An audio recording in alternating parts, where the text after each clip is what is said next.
In the online article, intelligence and creativity are pretty similar after all. P.J. Sylvia on page 600 states that they carved the sample into groups that were high in one trait but low in the other. The study's tasks showed poor validity. The creativity tasks tended to correlate just as highly with the intelligence tasks as they did with each other, according to her source Getzel and Jackson in 1962.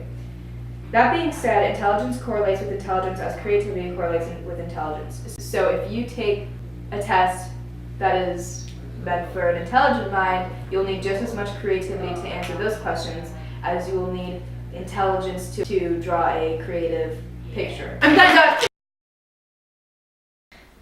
What?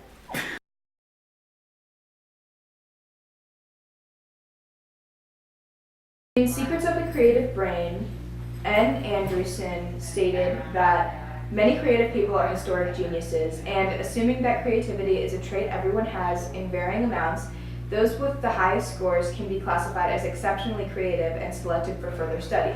The test that Anderson is speaking of is a test with unique questions like, how many uses can you think of for a brick? This test showed highly creative people were intelligent in a practical way. Overall, it seems the more creative you are, the smarter you are, because they thought of multiple uses for a brick, which takes intelligence as well as creativity.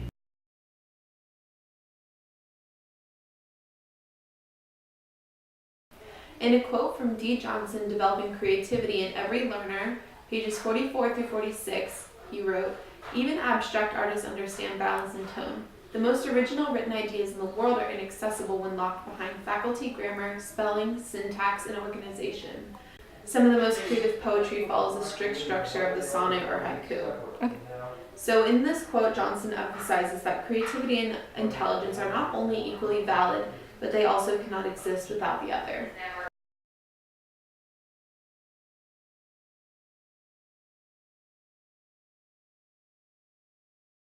Leonardo da Vinci was a painter, an architect, and a student of all things scientific. His natural genius crossed so many disciplines that he was epitomized the term Renaissance man.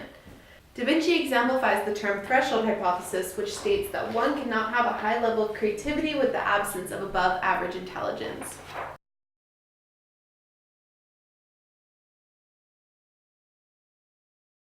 In the psychology textbook, D.G. Myers says that studies of intelligence and creativity suggest that a certain level of aptitude is necessary but not sufficient for creativity. In general, people who do well on intelligence tests also do well on creativity tests. The more creative you are in addition to natural intelligence, the smarter you can get. So, if a teacher is teaching 2 + 2 = 4 and a student associates that with drawing, the easier they'll understand the rest of the math they're learning.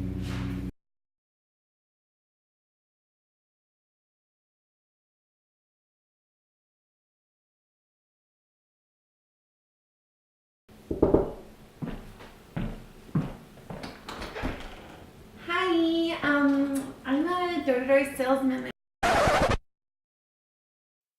See that girl? That's my competitor.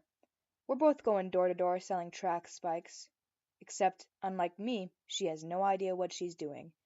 I'm using creativity to tap into people's minds. Now, I may not know anything about track, but I am intelligent enough to get my point across and market my product successfully.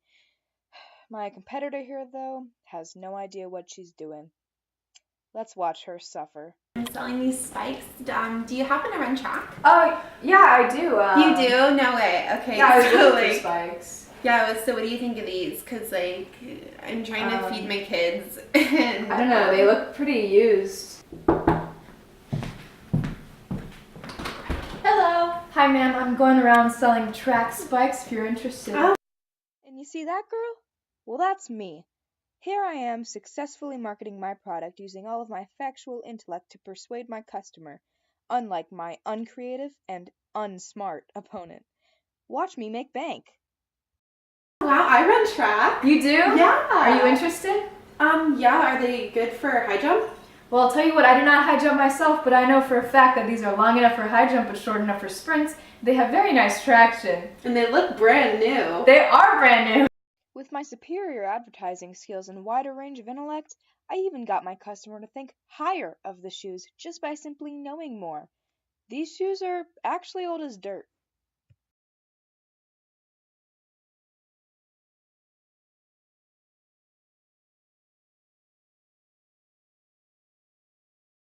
In a quote from the Science Reference Center by L. Geddes, he said, "High levels of the creativity chemical seem to increase creativity in really smart people, but have the opposite effect of those who have average intellect." So this means that naturally smart people have an increased creativity, and the more of the chemical they have, but average minds become less creative with it. This means that the relationship was pre-existing. Okay.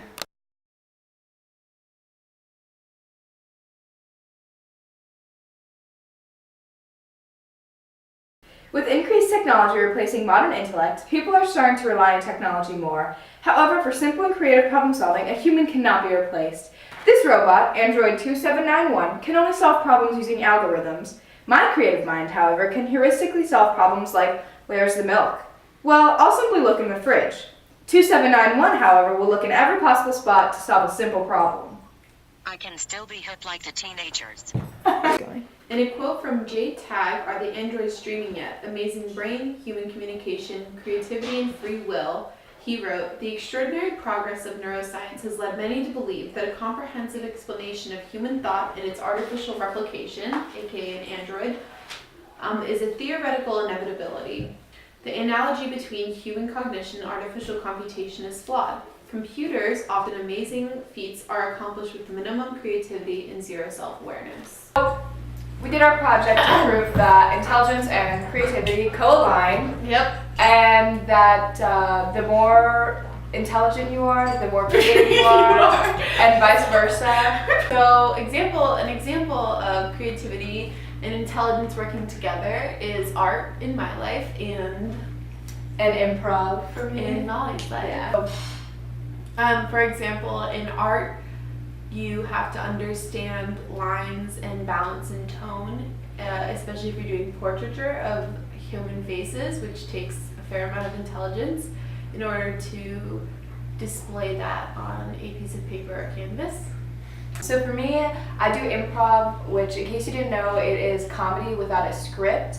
So you just do a scene off the top of your head with another person, basically.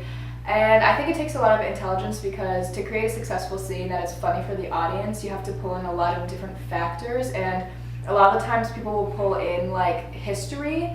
Sometimes they like make fun of it and pull in like really specific details and useless knowledge, but it's what creates the funniest scenes. And other than that, there's a lot of thought that goes into improv as well, but that's basically why I think intelligence and creativity coexist and are connected. There are credits. Thank you for watching.